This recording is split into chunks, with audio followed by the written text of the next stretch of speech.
सिंधपुरी येथे 36 महासमाधी भूमी धनोत्सव साजरा करण्यात आला। सर्वप्रथम अशोक सम्राट अशोक बुद्ध विहार येथून समता सैनिक दलातर्फे धम्म मिरवणूक बुद्ध विहार ते महासमाधी भूमी पर्यंत मिरवणूक काढण्यात आली। मिरवणूक मध्ये लेझिम सोबत एक शानदार मिरवणुकीच्या उद्घाटन पूज्य भदंत संघरत्न मानके यांनी केले। सोबत जपानचे भिक्खू उपस्थित होते। सोबतच कार्यक्रमाचे अध्यक्षस्थानी पूज्य भदंत संघरत्न मानके होते। तर प्रमुख अतिथी म्हणून पूज्य भदंत मिकिओ आसाई जपान, पूज्य भदंत इकुरो नागासे जपान, भदंत तासुमा सातो जपान, प्रदेशाध्यक्ष नानाभाऊ पटोले, पूज्य भदंत धम्मदीप, पूज्य भदंत महापंत, पूज्य भदंत नागदीपकर, माजी सामाजिक न्यायमंत्री राजकुमार बडोले, डॉक्टर भालचंद्र खांडेकर, सरपंच विजय मानापुरे यांच्या उपस्थित कार्यक्रम संपन्न झाला। सर्व मान्यवरांनी बौद्ध धर्म आणि डॉक्टर बाबासाहेब यांच्या विचार देशावर जगाच्या प्रगती करता शांतीचा मार्ग दाखवणारा आहे असे मत मान्यवरांनी मांडले। कार्यक्रमाचे संचालन ॲडव्होकेट महेंद्र गोस्वामी यांनी केले, तर आभार अरुण गोंडाने यांनी केले।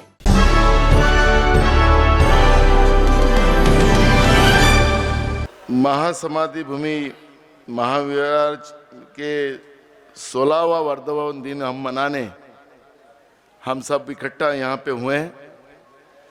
हमारे सबके मार्गदर्शक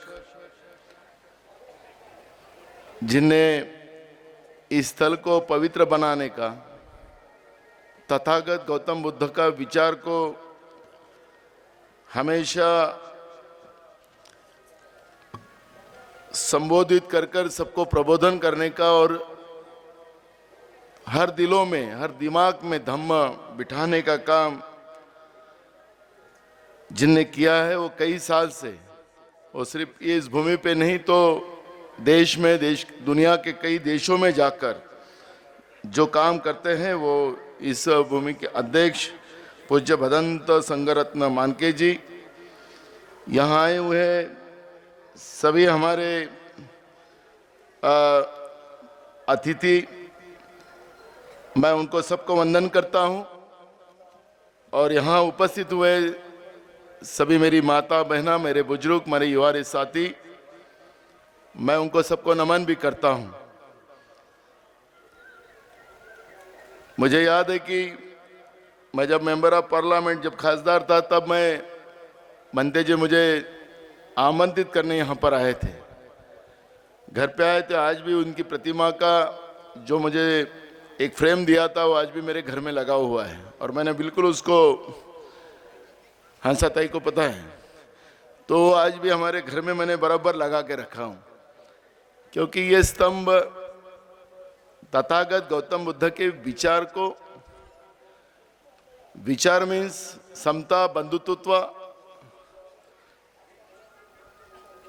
के आधार पर, अहिंसा का आधार पर वो हमें हमेशा प्रेरणा देता है। और ऐसी जगह को सुविधाएं उपलब्ध हो, मुझे याद है कि 2 दिन पहले हमारी यात्रा थी यहाँ पर और मेरे को भंते जी ने कहा कि हमें ये रास्ता चाहिए बना के, तो हमने एक रात में उस समय वो रास्ता बनाया था। तो मुझे, मैं यहाँ अपने काम की गिनती नहीं, क्योंकि मैं नहीं, हम, क्योंकि बाबा साहब अम्बेडकर जी ने हम सब लोगों के लिए एक संविधान बनाया और ये संविधान जो है 50 साल में इसको बाबा साहब अम्बेडकर के विचारधारा को आगे बढ़ाते बढ़ाते आज हमें इस देश में समता, बंधुत्वता और मुख्य धारा में लाने का काम किया गया है। मुझे याद है कि मैं मेंबर ऑफ पार्लियामेंट था, तब भी मैं 2 चीजों को वहां पे खास कर पार्लियामेंट में रखा था। बुद्ध गया में भंते जी को स्थान मिलना चाहिए, क्योंकि उस समय में एक बड़ा आंदोलन जंतर मंतर पे हुआ था और तब मैंने हमारे सभी भंते जी को मैं मिलने गया और उनकी बात समझा और मैंने पार्लियामेंट में उस बात को रखा और सरकार को आगाह किया कि अगर बुद्ध गया में अगर पंडित बैठते हैं तो कल मंदिरों में भी भंते जी बैठेंगे आखिरी जिस तरह से जो धर्म है, जिस धर्म की जिसका इलाज उसको पता है, वही उसमें डॉक्टर रहना चाहिए। पर वह धम्म बुद्ध गया में वहाँ पे पंडित बैठे और उसका आंदोलन कई साल से हमारे भंते जी पूरे देश के कर रहे हैं। और मैं परसों भी दीक्षा भूमि पे एक धम्म परिषद हुई थी, मैं उसमें भी शामिल हुआ था और उसमें भी इस बात को रखा था कि यह वास्तविकता है, उसके लिए हमारे भंते जी को आंदोलन करना पड़ता हो तो ये इस देश के लिए ये अच्छी बात नहीं है। और बुद्ध गया में हमारे भंते जी को ही स्थान मिलना चाहिए, ये भूमिका को मैं अपने तरफ से उसका समर्थन करता हूँ, हमारे पार्टी की तरफ से मैं समर्थन करता हूँ और निश्चित रूप से वो मांग को पूरा करने का हम निश्चय करेंगे। दूसरा है कि डॉक्टर बाबा साहब अम्बेडकर ने हमें धम्म दिया। आज भी हमारे देश का जो कानून है, क्योंकि हमारी शादियां जो होती है वो धम्म के आधार पर, धम्म के विचारधारा के आधार पर उस प्रथा पे होती है, लेकिन आज भी हमारी शादी को कानूनन मान्यता नहीं है। अगर हमारे इसमें कुछ झगड़ा होता है तो हमारी शादी को मान्यता नहीं है, क्योंकि हम हमारे बुद्ध धर्म के आधार पर हमारी शादियां करते हैं। तो उसके लिए भी कानून बनाने के लिए मांग हमने की थी कि क्योंकि हम सब चीज़ों को बाबा साहब अम्बेडकर ने जो हमें संविधान दिया है उसके आधार पर सब चीज़ को कानून के आधार पर लाना चाहिए, सबको न्याय मिलना चाहिए। लेकिन आज भी हमारे देश में बुद्ध धर्म के आधार पर हम शादियां करते हैं, उसको हमारे कानून में मान्यता नहीं है, कोर्ट में उसमें मान्यता नहीं है और वो कानून लागू होना चाहिए। एक मांग उसमें मैंने पार्लियामेंट में किया था। ठीक है, सरकार जो थी वो सरकार को ये सब चीज़ों को मान्यता नहीं है, लेकिन आज न कल उसमें एक बड़ा बदलाव लाएंगे। और एक सबसे बड़ी बात ऐसी कि आज हम लोग यहाँ पर इकट्ठा हुए, उसमें डॉक्टर बाबा साहब अम्बेडकर के संविधान का सबसे बड़ा हम लोगों को योगदान है। आपने 26 तारीख को महामहिम राष्ट्रपति जी का भाषण सुना होगा, उसमें उन्हें कहा कि ये जो पूरा स्ट्रक्चर जो बनाया गया था वो PN राव ने किया था। इसका मतलब है कि डॉक्टर बाबा साहब अम्बेडकर जी की इतनी मेहनत और आखिर के इंसान को न्याय देने की व्यवस्था, और उसके लिए कई साल कई दिन रात डॉक्टर बाबा साहब अम्बेडकर ने संविधान बनाने में अपने जीवन को उसमें जीवन को डाला। लेकिन आज अगर महामहिम राष्ट्रपति के माध्यम से यह कहा जा रहा हो कि इसका स्ट्रक्चर बनाने का काम PN राव ने बनाया है, तो हम किस दिशा में जा रहे हैं इसका भी अंदाज हम लोगों ने बनाना चाहिए। क्योंकि ये छोटी बात नहीं है, एक छोटे आदमी ने किसी ने बोला तो उस बात को बोलेंगे कि ये दिमाग उसका खाली है। लेकिन देश के महामहिम अगर राष्ट्रपति बाबा साहब अम्बेडकर की विचारधारा को इस तरह से दबाने का काम अगर हो रहा हो अपने देश में, तो ये भी सतर्कता हम लोगों ने सोचना चाहिए। मैं आप लोगों को मैं इसलिए अलर्ट कर रहा हूं क्योंकि 500 साल पहले भी हमने अगर सोचा तो उस समय हमें इंसान जैसे जीने का अधिकार नहीं था। जब आजादी मिली, आजादी के बाद में भी जो स्थितियां थी, लेकिन बाबा साहब अम्बेडकर ने जी ने जो संविधान दिखा और उसमें हम सब लोगों को मुख्य धारा में लाने का काम मिला। और बाबा साहब अम्बेडकर ने ही संविधान लिखा क्योंकि उनको दर्द पता था, उनको लोगों का तकलीफें पता थी और उसी आधार पर सभी जाति धर्म को न्याय मिले ऐसी व्यवस्था बाबा साहब अम्बेडकर ने बनाई।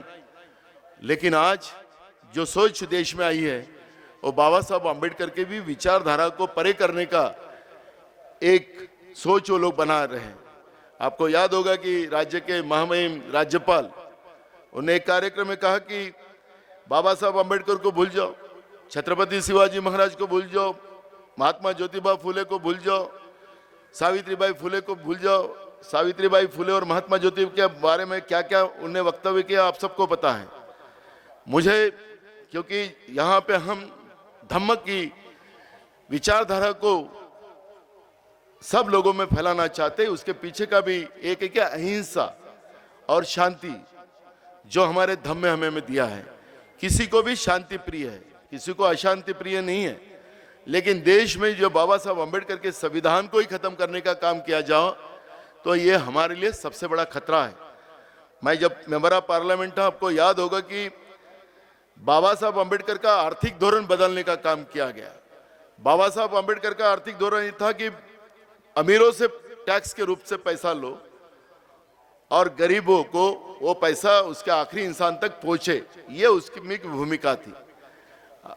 पुराने लोगों को याद होगा कि वो जमाना ऐसा था कि जब आजादी हमें मिली तब हमारे देश में 50 गांव में बिजली थी, 350 करोड़ रुपए का बजट हमारे देश का था। और बाबा साहब अंबेडकर जी को ये पता था कि अगर हम आम लोगों के ऊपर टैक्स लगाएंगे तो आम आदमी आजादी में भी जमीन में घुसते जाएगा, वो आजादी का सूरज नहीं देखेगा। और इसलिए बाबा साहब ने आर्थिक धोरण ऐसा बनाया कि बड़े लोगों से टैक्स लेकर आखिरी इंसान तक विकास की व्यवस्था बने। और जब 50 गांव में बिजली नहीं थी तो देश में हर गांव में बिजली बनने का काम हुआ, स्कूलें बनी, हॉस्पिटल्स आ गए, रास्ते बना, पीने के पानी की व्यवस्था बनी, किसान के खेतों में पानी की व्यवस्था बनी, वो व्यवस्था के आधार पे बनी। और 50 साल सरकार ने, पहले की सरकार ने क्या किया उसका सवाल जब होता है तो मैं 50 साल में इस तरह की व्यवस्था खड़ी हुई। अगर गांव में स्कूल नहीं बनती तो हमारे बुजुर्ग नहीं पढ़ते, अगर हमारे बुजुर्ग नहीं पढ़ते तो उनके बच्चे नहीं पढ़ते, बच्चे नहीं पढ़ते तो आज पोते नहीं पढ़ते। और आज हम लोग यहाँ पर जब स्वाभिमान से जी रहे हैं तो बाबा साहब अम्बेडकर के आर्थिक धोरण की वजह से, जिसको उस समय की सरकार है जो कांग्रेस की सरकार थी उन्होंने चलाई। लेकिन जैसे ही सरकार बदली तो बाबा साहब अम्बेडकर का आर्थिक धोरण बदला गया। और बाबा साहब अम्बेडकर का आर्थिक धोरण बदलने के बाद हमारे से पैसा जमा करना चालू हुआ और देश के मुट्ठी भर लोगों के पास पैसा जा रहा है। आज LIC हो, बैंकों में रखा हुआ पैसा हो, उसको भी लूटा जा रहा है। मैं इस सम्मेलन के आधार पर, मैं कोई राजकीय वक्तव्य नहीं कर रहा हूं, क्योंकि बाबा साहब अम्बेडकर ने हमेशा एक कहा था कि सबको शिक्षा का अधिकार होता है, जो अगर लिख पढ़कर बड़ा हो जाए तो शेर जैसे दहाड़ता है, ये बाबा साहब अम्बेडकर कहते थे। आज शिक्षा का भी अधिकार हमसे छीना जा रहा है, हमें गरीब बनाया जा रहा है। बाबा साहब अम्बेडकर हमेशा कहते थे कि अगर हमारे पास पैसा नहीं हो तो हम गुलाम बनेंगे, और एक जब गुलामी के तरफ हम जाएंगे तो फिर इंसान जैसे जीने का अधिकार हमें नहीं रहेगा, ये बाबा साहब अम्बेडकर कहते थे। क्या आज जो स्थिति पैदा हो चुकी है उसके बारे में यह सम्मेलन में चर्चा होना ही चाहिए, क्योंकि बाबा साहब अम्बेडकर का संदेश वो इंसानियत का था, लेकिन आज वो व्यवस्था खत्म करने का काम हुआ है। मैं बंते जी, मैं आपसे माफी मांग के कहूंगा, क्योंकि ये मेरा दर्द नहीं है, बाबा साहब अम्बेडकर का दर्द है। जहां इंसानियत खत्म हो रही हो वहां पे ऐसे मंचों के माध्यम से, क्योंकि कुछ लोग धार्मिक मंचों के आधार पर इंसानियत खत्म करना चाहते हैं, और ये तथागत भगवान गौतम बुद्ध के विचार का धम्म का स्तंभ है जिसने इंसानियत को हमेशा कायम रखा है। और इसलिए मैंने इस बात को यहाँ पे रखा हूं। इसको कोई भी राजकीय अर्थ लोग ना लगाए, जो वास्तविकता है वो बताने की कोशिश मैंने किया हूं।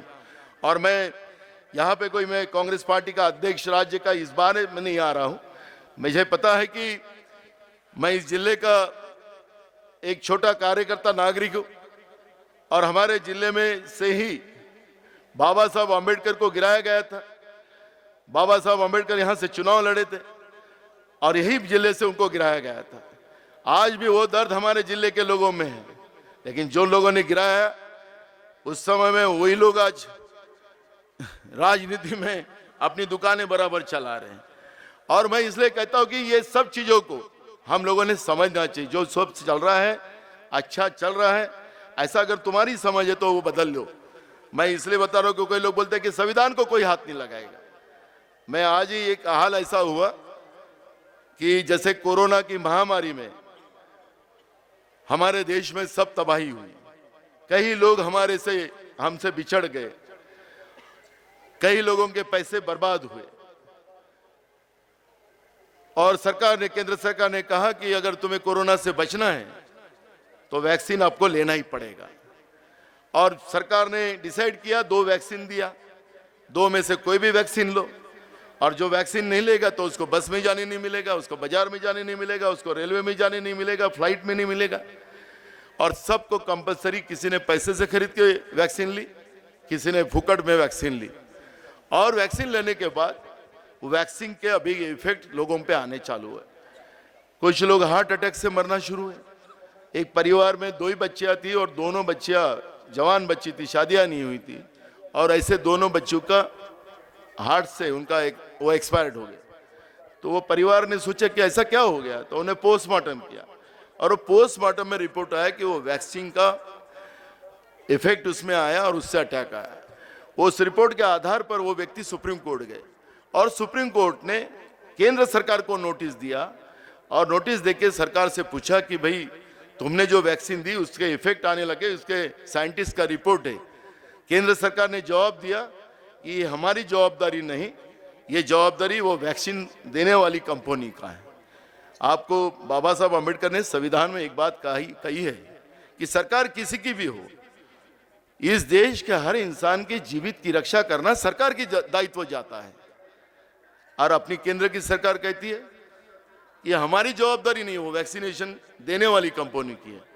अब बेचारे की बच्चियां तो गई, ऐसे कई लोग, वो तो कोर्ट में गए करके उनको उसमें पता चला, लेकिन कई लोग आज अपने में आज है, कल अपने को बोलते कि अरे वो तो मर गया, कल तो मेरे साथ था। लेकिन जो वैक्सीन के अभी बैड इफेक्ट आ रहे तो सरकार बोलती कि हमारा अधिकार नहीं है, हमारी सोच नहीं है, वो जो मरे उनके बारे में हमें सिंपत्ति है। इसका मतलब है कि संविधान में इस देश के हर एक जनता का जीवित का अधिकार, उसकी सुरक्षा करना सरकार का अधिकार है और सरकार कहती कि हमारा कोई दायित्व नहीं जाता है। तो इसका मतलब अब संविधान हमारा सुरक्षित है। आरक्षण में भी आप सब खाजगीकरण शुरू हो गया, तो खाजगीकरण एक बार हो गया तो हमारे लोगों को रिजर्वेशन कहाँ से रहेगा। कई मुद्दे वहां पर आते हैं। मैं इसलिए आपको आगाह करना चाहता हूं कि ये समय जो चल रहा है ये बहुत अच्छा नहीं चल रहा है। हम लोगों को बाबा साहब अम्बेडकर का जो मंत्र है, सिखा संगठित हो संघर्ष करा, इस मंत्र को प्रॉपरली यूज करना पड़ेगा। हम लोगों विभाजित हो रहे और विभाजन का परिणाम जातिवादी व्यवस्था को फायदा मिल रहा है। और मैं इसी मंच के आधार पर अगर धम्म हम सब लोगों को पहुंचाना चाहते हैं तो हमारे देश का संविधान भी सही सलामत रहे, इसका भी हम लोगों ने ध्यान रखना चाहिए, नहीं तो समय हमारे लिए खतरनाक है। और मुझे विश्वास है कि हमारे सबके मार्गदर्शक पूज्य भदंत संघरत्न मानके जी मेरे इस विचार को, क्योंकि उनकी और मेरी विचारधारा कई बार हम लोगों का चर्चा होती रहती है, तो हमेशा वो अभी भी मुझे कह रहे थे कि मैं तुम्हारे को सुनते रहता हूँ, यूट्यूब में सुनते रहता हूँ और आप बिल्कुल जनता की बात रखते हो। और मैं बनते जी यही कहूँगा कि मेरी लड़ाई बाबा साहब अम्बेडकर, महात्मा ज्योतिबा फुले, सावित्रीबाई फुले, शाहू फुले अम्बेडकर की विचारधारा के साथ मेरी लड़ाई है। वो लड़ाई जो इंसानियत की है, उस लड़ाई को हमेशा बना के और सब लोगों को उस विचारधारा के साथ जोड़ने की मेरी लड़ाई है, उस विचारधारा को संभालने की मेरी लड़ाई है। और इसलिए आप सबका आशीर्वाद आपका हमें बने रहे, यही मैं आपको सबको वंदन करते हुए मेरे 2 शब्द पूरे करता हूं। धन्यवाद। इसी दुनिया की तमाम समस्या को समाप्त कर सभी प्राणी का सिम्बोसिस, मतलब सभी प्राणी को जीने का अधिकार है, क्षमता का अधिकार है। सभी प्राणी सिम्बोसिस से जिए, इस पृथ्वी के ऊपर शांति प्राप्त हो, इस दृष्टि से कल 9 तारीख से 15 तारीख तक इस महासमाधि भूमि से आरंभ होकर 夢の仏教の聖者、龍樹菩薩。ちょっと待って終わってないです。席が9 तारीख से जो शुरुआत होगा और 14 तारीख वर्धा में विश्व शांति स्तूप है, वहाँ तक करीब 250 किलो इसकी धम्म पद यात्रा का आयोजन किए। इस महासमाधि भूमि के भदंत संघरत्न मानके जी, इनको धन्यवाद देता हूँ। 有名な仏教の聖者、龍樹菩薩はビダルパのお生まれとお聞きしております。ビダルパは南空を含むこの地域とお聞きしました。深い仏教の歴史を刻むこの地を祈って歩かせていただき、人類の平和の未来が開かれるのを祈って歩きます。無事歩き通せますことを願います。 हमने अध्ययन यह किया है कि बोधिसत्व नागार्जुन इनका जन्म इसी विदर्भ में अर्थात नागपुर भंडारा, मैंने सुना है नागपुर भी भंडारा भी इसी विदर्भ में आता है। इसी कारण जब इस भंडारा में नागपुर में विदर्भ में बोधिसत्व नागार्जुन का जन्म हुआ होगा तो ये हमारे लिए भी दुनिया के बुद्ध अनुयायियों के लिए पवित्र बात है, खुशी की बात है। और उस बुद्ध धर्म के नाते जो पवित्र भूमि है उस भूमि को भ्रमण करने का योग कल से 14-15 तारीख तक मिला है। मैं बड़े अपने आप को खुशमय समझता हूँ और श्रद्धापूर्वक इस यात्रा को संपन्न करने की कोशिश करूँगा। この素晴らしい全上臨時の大記念法要に参詣させていただき、またこの平和巡礼を歓迎賜りまして深く感謝申し上げます。 आज यहाँ महासमाधि भूमि महाविहार के वर्धापन के उपलक्ष्य में मुझे आमंत्रित किया। मुझे इस बहुत बड़े धर्मोत्सव में शामिल होने का मौका प्राप्त हुआ। मैं आइए को सभी को धन्यवाद देता हूँ और अपने आप को बड़ा खुशमय समझता हूँ। この平和巡礼に参加させていただく者の一人として深くお礼申し上げます。ありがとうございました。 इस धम्म पद यात्रा में शामिल होने जा रहा हूँ। मैं इस धम्म पद यात्रा में शामिल होने के लिए अपने आप को बहुत खुशमय समझ रहा हूँ और मुझे शामिल होने का जो मौका दिए आप सभी को धन्यवाद देता हूँ।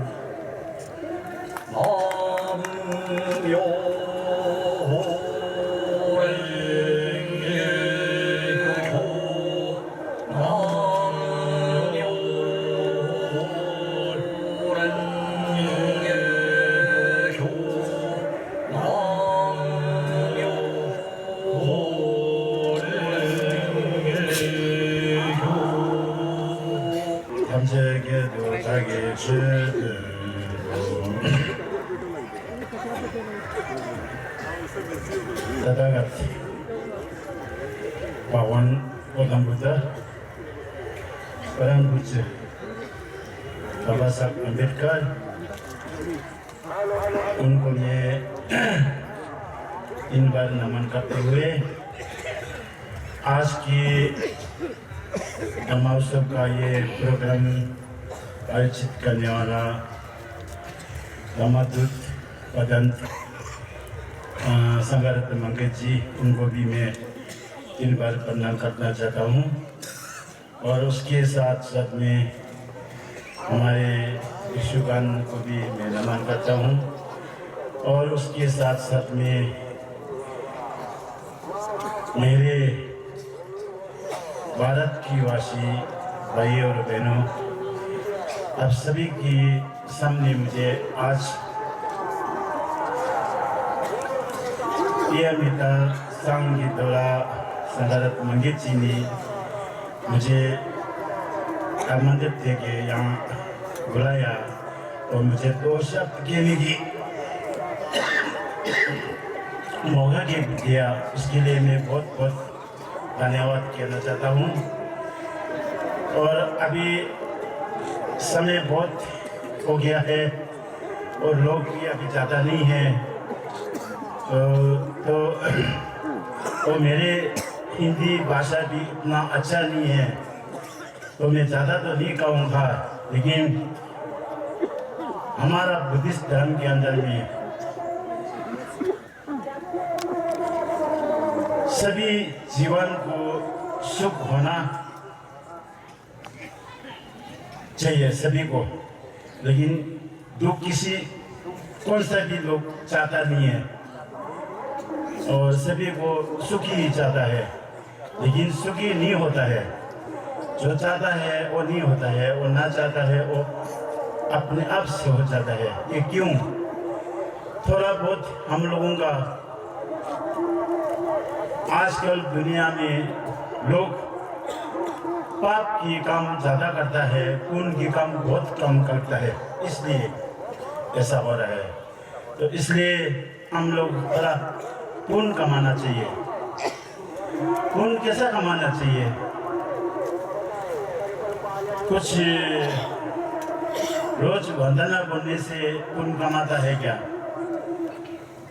ये भी एक पुण्य कमाने का एक अंग तो है, लेकिन सब कोई नहीं है। तो मैं कहना चाहता हूँ, हमारा धर्म गुरु दलाई लामा जी हमेशा भगवान बुद्ध ने एक मैत्री और करुणा के बारे में कहा हुआ है। तो ये हम सभी को एक मैत्री समा के चलेंगे और करुणा का मन हमेशा याद रखेंगे, तो ये हमारा धर्म चलेगा ज़्यादा लंबा। तो ये सबसे महत्वपूर्ण है।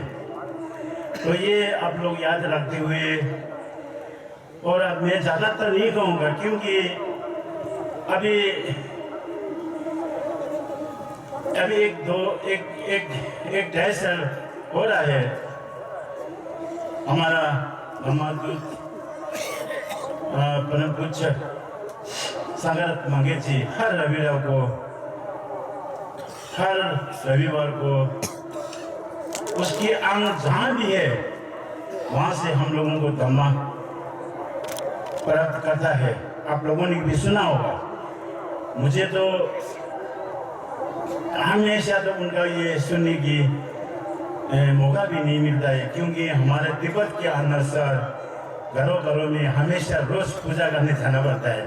तो इसलिए हमको समय नहीं मिलता है। तो कभी कभी खाली रहे तो रविवार का दिन तो मैं सुनता हूँ, तो उससे बहुत सारे ज्ञान मिलता है। तो आप लोगों को अगर ऐसा सुनने की मौका मिले तो जरूर सुनो, उससे आपको ज्ञान मिलेगा, अपना धर्म आगे बढ़ेगा। तो ये आप लोग याद रखें। मेरे 2 शब्द यहाँ समाप्त करूँगा। जय बुद्ध और जय जगत।